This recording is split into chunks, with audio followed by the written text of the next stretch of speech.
They gave my sister a luxury cruise and me a $2 joke ticket, then I won $100 million. My sister screamed, my mom dropped her wineglass, and my dad called it communal money. Hi, I'm Dean, 29, and last Thanksgiving my parents handed me a $2 scratch-off lottery ticket while giving my sister a surprise envelope marked, Bon Voyage. Inside, a Mediterranean cruise package with first-class flights, suite cabin, and spa treatments.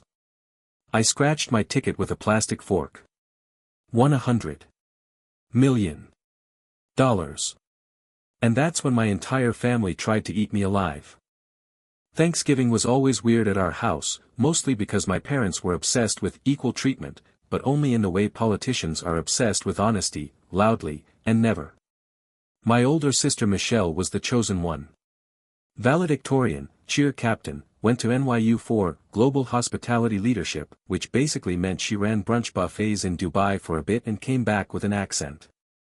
I, on the other hand, was a failed musician turned Amazon delivery driver with a man bun and a roommate named Sludge.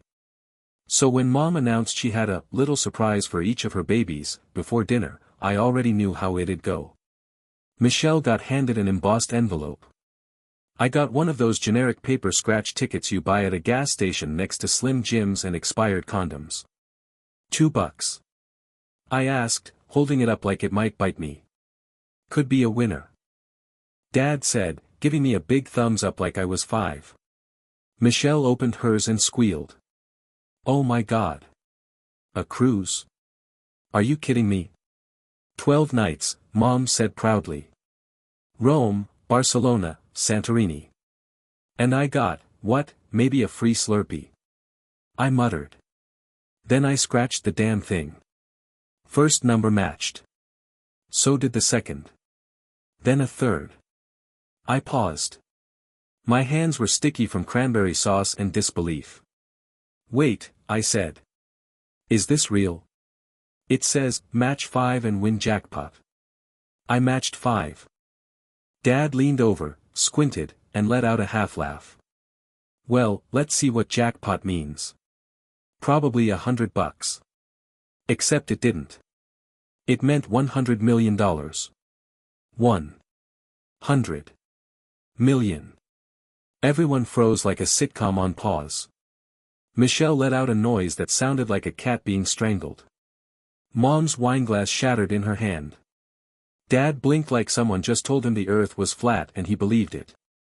No way, Michelle snapped. No way that ticket won. I just sat there, staring at it. I think I have to call a number or go to an office or something. I don't know, do I call the president? That's when my family turned on me so fast, you'd think I just announced I'd joined a cult. And trust me, what happened next was way worse than a cult.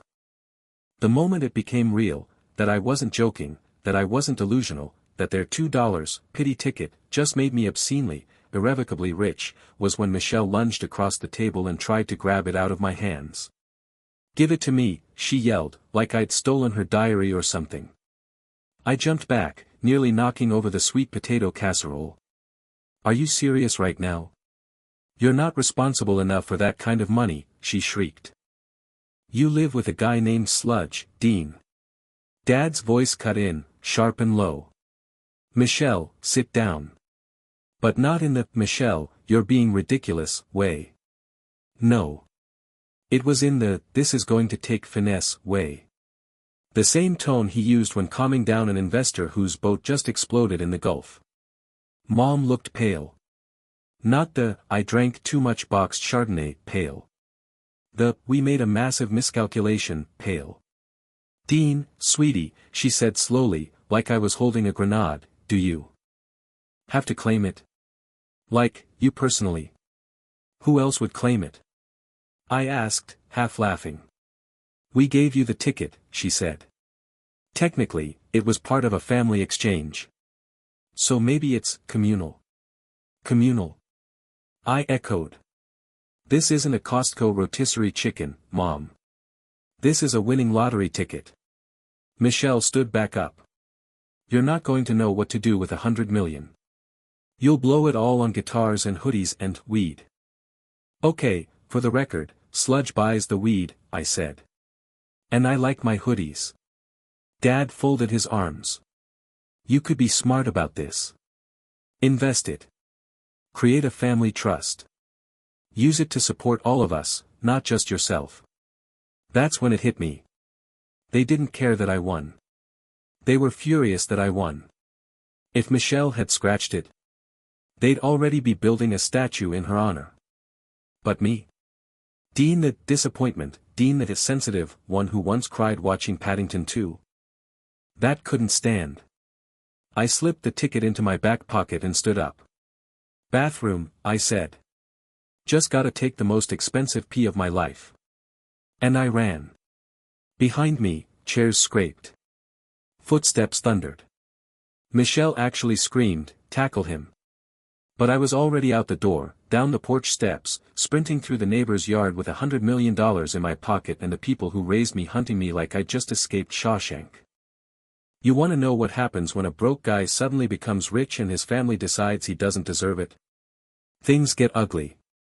I made it to my beat-up Hyundai Elantra with one shoe missing, half a deviled egg in my coat pocket, and Michelle literally chasing me down the driveway in heels screaming, "That money belongs to all of us, Dean." I locked the doors. Slammed it into reverse.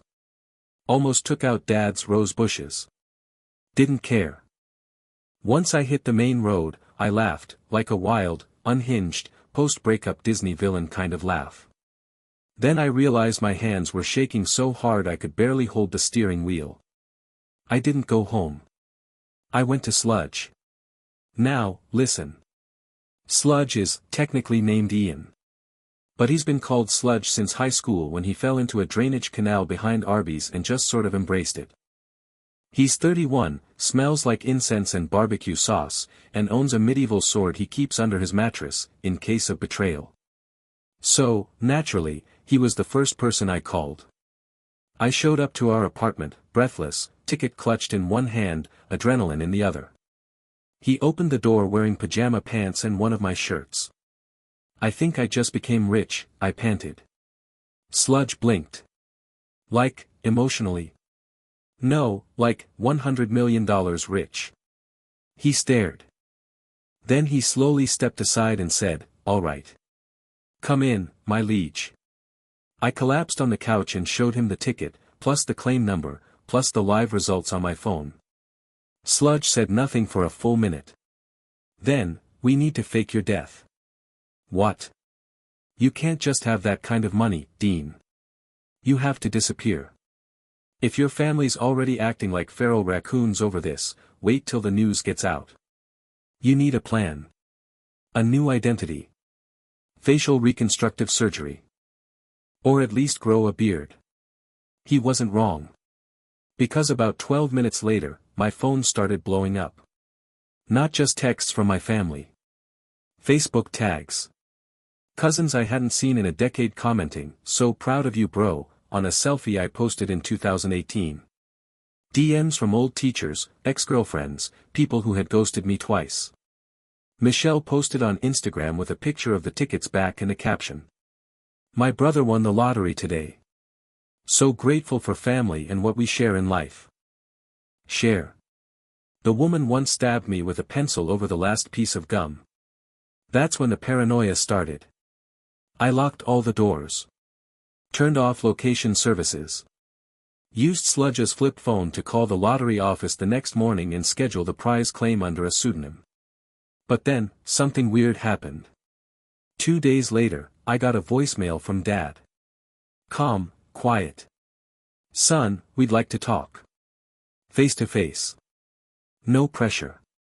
Just family." Sludge narrowed his eyes when I played it for him. "Sounds like bait. Like they're going to chloroform you and forge your signature." I laughed. Until I found the GPS tracker taped under my car. I just stared at that tracker for a full 30 seconds, crouched in the parking lot like I was defusing a bomb with zero training and a sociology degree I never finished. "Sludge," I said into the phone, whispering even though no one was around, "my parents are tracking me." There was a pause. Then. "Okay. Good news is, I told you we should fake your death. Bad news is, we're behind schedule. I peeled the tracker off and dropped it into a nearby sewer grate like I'd seen in exactly one action movie. Immediately felt powerful. Immediately realized I had no follow-up plan. I drove to a random grocery store 2 towns over and sat in a car, heart pounding, thinking about how insane this had all gotten. 3 days ago, I was arguing with Sludge about whose turn it was to buy toilet paper. Now my parents were running a low-budget spy operation on me. I finally agreed to meet them. Public place. Daytime. Cafe with security cameras and loud baristas who yell drink orders like auctioneers. I picked a Starbucks inside a busy shopping plaza. If things went sideways, I could knock over a display of reusable mugs and make a break for it. They were already there when I arrived. Mom stood up too fast and knocked her chair over. Dad smiled like a hostage negotiator. Michelle wasn't there, which honestly scared me more. Dean, Mom said, grabbing my hands. We've been so worried. Funny, I said, sitting down. Because I found a GPS tracker on my car. Dad sighed. That was preventative. Preventative against what? Against you making a mistake, Mom said quickly. You don't understand the kind of attention this brings. People could take advantage of you. I laughed. Loudly. A guy at the next table glanced over. People like who? I asked. You. Dad leaned in. Son, listen. The ticket may have been in your hand, but that money exists because of this family. We raised you. Supported you. Paid for food, clothes. You kicked me out at 19 because I switched my major, I said. Silence. Mom's eyes filled instantly. Professional level tears. We're not saying you don't deserve anything, she said. Just that it would be fair to redistribute it responsibly. Michelle has plans. Dreams. Right on cue, Michelle appeared, sliding into the seat beside Dad like she'd been waiting behind a pillar. Hi, Dean, she said sweetly. I already spoke to a financial advisor. We can set up a family management structure where I oversee allocations. I stood up. You tracked me, I said calmly. You tried to steal the ticket. You posted about my money like it was yours. And now you want control. Michelle rolled her eyes. Don't be dramatic. No, I said. I'm done. I walked out. That night, I officially claimed the prize. And the next morning, my parents served me with papers. They were suing me for the lottery money. You ever get sued by your own parents? It's like being mugged by a PTA meeting, with bonus emotional trauma and legal fees.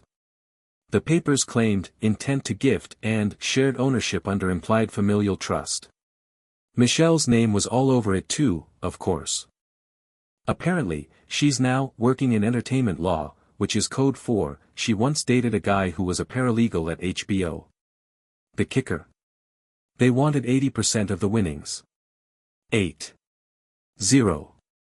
Sludge read the document 3 times and then said, okay, new plan. We buy an island, you fake your death, and I become a legend called the Oracle of Sludge. Or, I said, we hire a real lawyer. Which is how I met Candace. Candace was like if caffeine had a law degree. She wore heels that sounded like gunshots on marble and introduced herself by saying, I don't babysit egos and I don't lose cases involving entitled relatives. You got 10 million for me. 10, what? Retainer, she said, sipping a Red Bull. But if I win, you'll still have 90. Or you can try to defend yourself and end up buying Michelle's Etsy candle brand out of spite. Sold. Candace moved fast. By the end of the week, she'd already filed a motion to dismiss, subpoenaed Michelle's social media history, and requested a full psychiatric profile on my father after he claimed in court filings that Dean lacks the mental clarity to manage sudden wealth. Meanwhile, my life turned into a tabloid horror show. The local news caught wind of the lawsuit. They aired a segment titled Lottery Winner Sued by Family, is he the villain, and used the worst photo of me ever taken. I looked like I was sneezing mid-mugshot. Strangers started messaging me. Some begging for money. Some threatening to sue me for things like emotional distress caused by wealth imbalance. One guy offered to marry me for dual citizenship and access to warm socks. I stopped going outside. Michelle, on the other hand, thrived in the chaos. She started doing TikToks from our parents' kitchen like it was a reality show. Hey guys, here's my day in the life as someone wrongfully denied her share of a life-changing win, she said in one, while stirring a kale smoothie. Comments were split between, you deserve better, Queen, and, your brother owes you nothing, Drama Llama. Candace called me one night, sounding almost giddy. We got them. Got them how? Your parents filed tax paperwork last year that directly contradicts their current claim.